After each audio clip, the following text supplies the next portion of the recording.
Assalamualaikum warahmatullahi wabarakatuh. Bagaimana kabarnya anak-anak? Semoga kita semua dalam lindungan Allah Subhanahu wa Ta'ala. Marilah kita membuka pertemuan kali ini dengan membaca basmalah. Bismillahirrahmanirrahim. Anak-anak, pada kesempatan kali ini Ibu akan membahas tentang iman kepada malaikat. Pada pelajaran kali ini Ibu akan membacakan sebuah analogi sederhana seperti ini.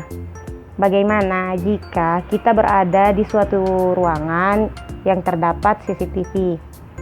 Tentu saja kita berhati-hati dalam melakukan tindakan yang dapat menyebabkan kerugian bagi diri kita. Apalagi perbuatan itu seperti aib yang dapat menyebabkan keburukan bagi diri kita sendiri. Ini adalah analogi sederhana contoh iman kepada malaikat, yaitu mempercayai bahwa ada malaikat yang mengawasi, menjaga, serta mencatat tingkah laku, gerak-gerik, serta perbuatan dan niat di dalam hati kita. Masih banyak sebenarnya contoh-contoh iman kepada malaikat yang bisa kita dapat dari pelajaran pertemuan kali ini.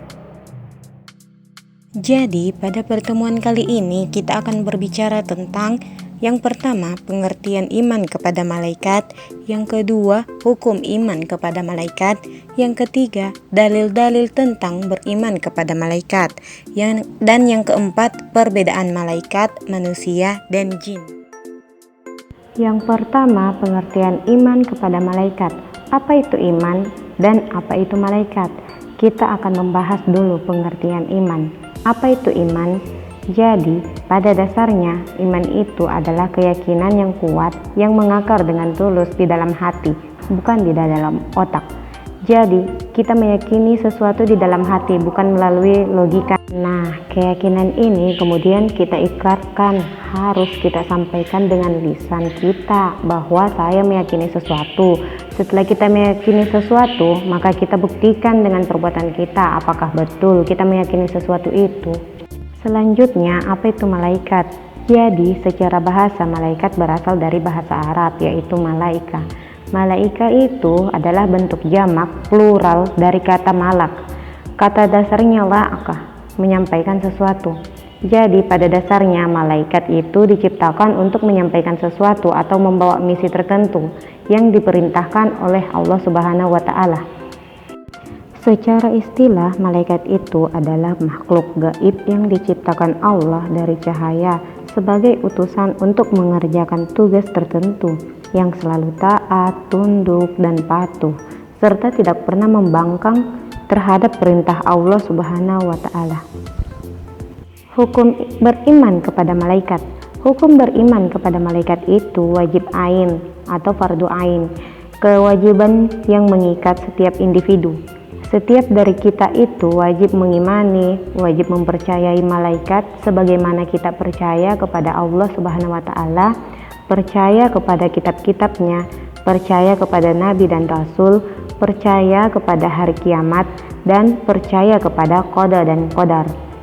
Seseorang yang tidak mengimani malaikat, maka keimanannya rusak dan tidak bisa diterima oleh Allah Subhanahu wa Ta'ala, karena malaikat itu salah satu di antara 6 rukun iman yang wajib kita yakini. Selanjutnya, dalil-dalil iman kepada malaikat.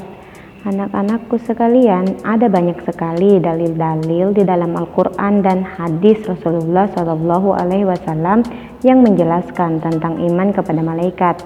Yang pertama, surah Al-Baqarah, surah kedua ayat 285. Yang kedua, surah An-Nisa, surah keempat ayat 136. Dan yang ketiga, surah Fatir, surah ke-35 ayat pertama.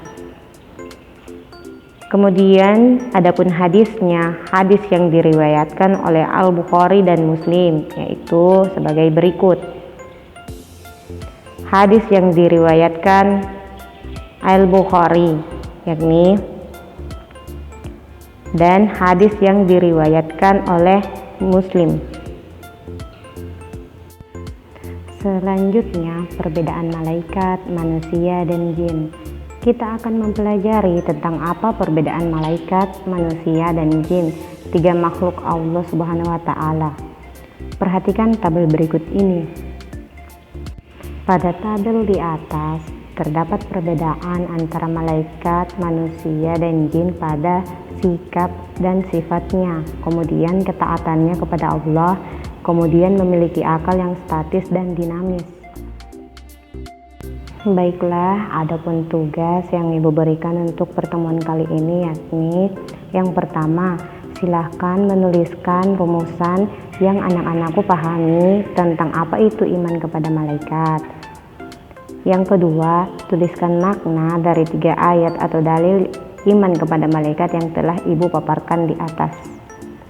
Dan tugasnya dikirim lewat WA Japri ya. Anakku sekalian, mungkin cukup sampai di sini dulu ya pertemuan kita kali ini. Kita akan bertemu insya Allah di pekan depan dengan materi yang berbeda. Dan ingat,